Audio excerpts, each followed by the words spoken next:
Hello. I guess I took a little break, but I'm back.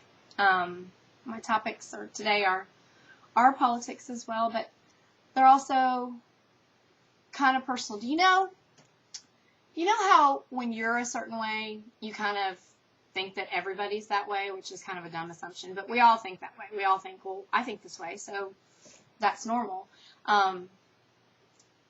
So I believe that that's true, and I think for me, that the assumption that I make is that everybody has the same level of jadedness about people that I do, and I know that that's not true.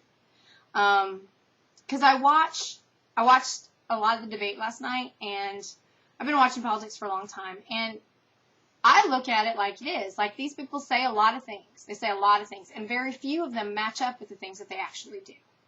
I respect the politicians who walk the walk that they talk. Now, there's very few of them, and they usually don't do very well. Because if they talk it and they got into office, I don't know. It usually doesn't work out very well. It's usually like Kucinich or Ron Paul or, Michelle Bachmann or, I guess Michelle Bachmann's going to do okay because she managed to get herself into the race for president. But she's never going to be president, and I doubt she's ever going to even be senator or governor or anything like that. She's just really crazy. But she seems to kind of walk the walk, with the exception of, getting tax breaks on her farm or the farm that she's a part of, and then complaining, or not getting tax breaks, but getting government money, and then complaining that other people get government money, and so I hate that. And I guess I've always looked at people like, I'll listen to what you say, but I don't believe you. I don't believe probably anything you say unless it matches with what you do. And I guess there's a lot of people that really just believe what people say, just lock, stock, and barrel, believe them. And that's foreign to me. I don't understand that. And I watched Rick Perry last night talk about how, Social Security is a Ponzi scheme, and what else did he say? Just all kinds of crazy stuff that he's really going to have to walk back. And I can't wait, because the next debate is in Florida.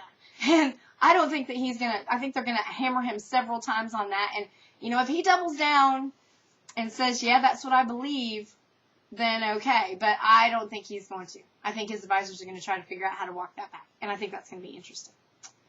And Mitt Romney, I've never believed. I don't even believe him. If I would believe him if I asked him his name and he said Mitt Romney, I'd check it.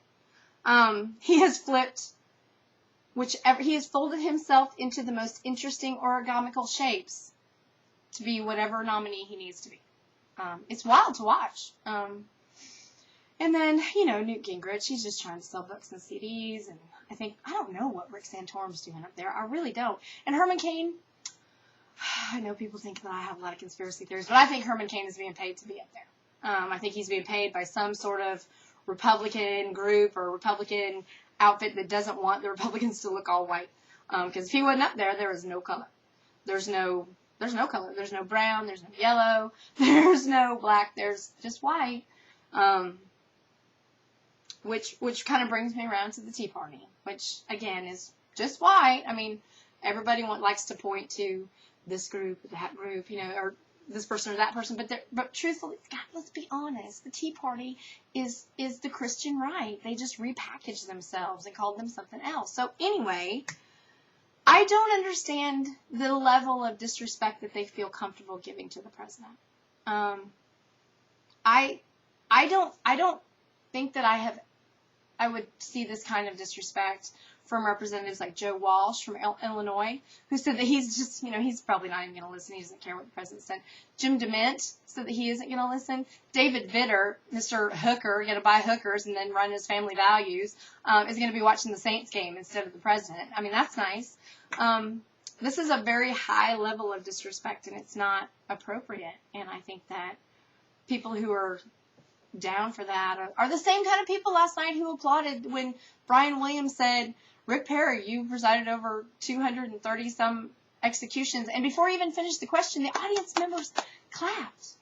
Why would you, even if you're pro capital punishment, why would you applaud executions? I don't know who these people are. It's bizarre. I think it's weird. Part of me thinks it would be interesting to see if the Republicans won, what they would do. Because part of me thinks that it's kind of orchestrated. Corporations are holding on to more money than they've ever had. And they're ready. They're going to do something with it eventually. But I think they're waiting for a Republican to get in there so they can show that Barack Obama was a failure. They're holding on to all that cash. They're not hiring people. And part of it is also because they're not hiring people, so people don't have jobs, so they're not buying the products, so people don't need to hire people. It's a circle. And the government has to step in, and the government is, Barack Obama is trying to step in, and the Republicans don't want him to because things might get better, and then that would mess up their chances. And I hate it that I'm that cynical that I think that, but I do. So that's my video for today. I hope you all have a lovely evening. I'll talk to you later. Bye.